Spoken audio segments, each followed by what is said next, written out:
নমস্কাৰ। আবৃত্তি কৰিব লোৱা কবিতাৰ শিৰোনাম দুখীয়াৰ কলিজা।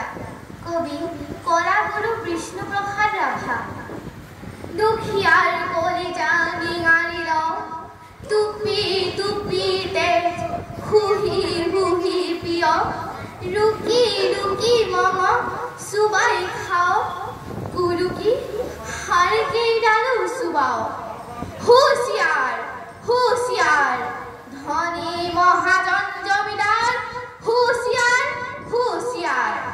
বিপ্লৱ পথৰে যাত্ৰী আমি, সৰ্বহাৰাৰ মুক্তিকামী, চূৰ্ণ কৰিম আমি সংগ্ৰামী, দৰ্পধনীৰ পণ আমাৰ। হুঁচিয়াৰ হুঁচিয়াৰ, ধনী মহাজন জমিদাৰ, হুঁচিয়াৰ হুঁচিয়াৰ। শেষ যুদ্ধৰ